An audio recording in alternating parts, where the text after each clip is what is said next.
Hello everyone. মই আজি আপোনালোকৰ মাজলৈ আকৌ আহিছোঁ চিকেন কাৰী ৰেচিপি অলপ বেলেগকৈ বনাম। চিকেন কাৰীৰ কাৰণে ইয়াত কেৰাহী এটা গৰম কৰি লৈ মই ইয়াতে তেল অলপ দি ল'লোঁ। চিকেন কাৰীৰ কাৰণে আধা কেজি চিকেন ইয়াতে নিমখ, তেল, হালধি আৰু অলপমান নেমু চেপি দি মেৰিনেট কৰি থৈছোঁ আধা ঘণ্টাৰ কাৰণে। ইয়াতে লৈছোঁ পিঁয়াজ ডাঙৰ 5টা পিঁয়াজ ৰুকি লৈছোঁ, বিলাহী এটা সৰুকৈ কাটি লৈছোঁ, এটা জলকীয়া, শুকান জলকীয়া, তেজপাত অলপমান আৰু গৰম মছলা অকণমান আৰু অকণমান অলপ দৈ, চয়া চচ, পিঠাগুড়ি, আদা নহৰু পেষ্ট আৰু অকণমান কাজু গুড়ি। এতিয়া ইয়াতে মই দৈখিনিত জিৰা গুড়ি দিলোঁ অলপমান,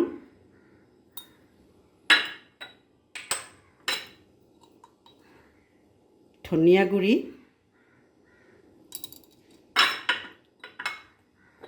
এচামুচ ধনিয়া গুড়ি, এচামুচ জিৰা গুড়ি আৰু জালুকৰ গুড়ি। এইখিনি ভালকৈ পেষ্ট কৰি ল'ম। প্ৰথমতে কেৰাহীটোত গৰম মছলাখিনি দি ল'লোঁ, শুকান জলকীয়া দিলোঁ, তেজপাত দিলোঁ,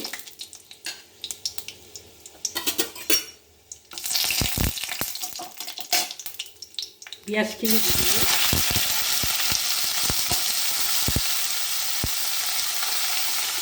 এইখিনি অলপ ভাজি ল'ম, অলপ ৰঙচুৱা হোৱাকৈ ভাজি ল'ম।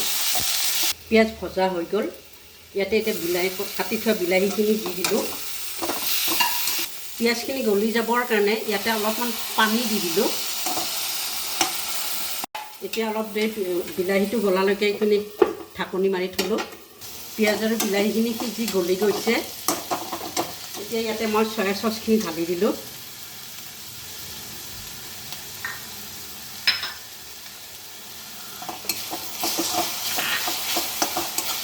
এইখিনি অলপ দেৰি আৰু ভাজি ল'ম। চিকেনখিনি দি দিলোঁ।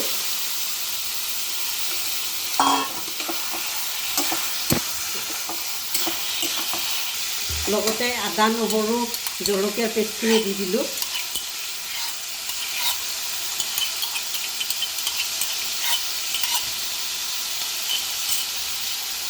নহৰু ডাঙৰ 2টা দিছোঁ আৰু আদা এটুকুৰ দিছোঁ।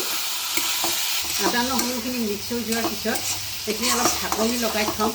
মাংসখিনি সিজিব লাগিব আৰু ভালদৰে ভজা যোৱালৈকে ভাজিম। মাংসখিনি ভজা হৈ গ'ল। এতিয়া ইয়াতে মছলাৰে মিক্স কৰি থোৱা দৈখিনি দি দিম। অলপমান পানী দি এইখিনি ভালদৰে ফেটি ল'লোঁ। এতিয়া এইখিনি এটা ঢালি দিলোঁ। এতিয়া এইখিনি ভাজিব লাগিব দৈৰ লগত থকা মছলাৰ কেঁচা গোন্ধটো যোৱালৈকে। এইখিনি ভজা হৈ গ'ল। এতিয়া ইয়াতে কাজু গুড়িখিনি দি দিলোঁ।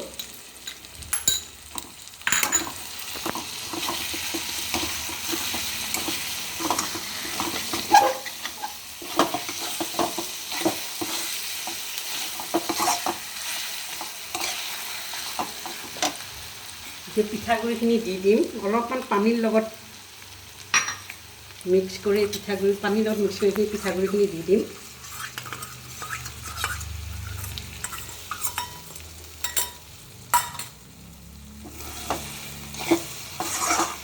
এতিয়া হৈ গ'ল। এতিয়া এটা মই পানী দিম।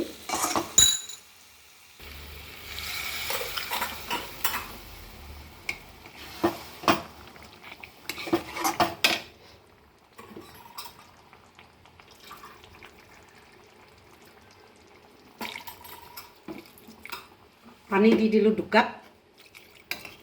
এতিয়া ভালদৰে এইখিনি উতলাম। ঘন হোৱালৈকে উতলাব লাগিব এইখিনি। এইখিনি হৈ গ'ল। 10 মিনিট লাগিল হওঁতে। এতিয়া ইয়াতে অলপ গৰম মছলা দিলোঁ। গৰম মছলা আপোনালোকে দৈৰ লগতো দিব পাৰে। গেছটো অফ কৰি দিলোঁ।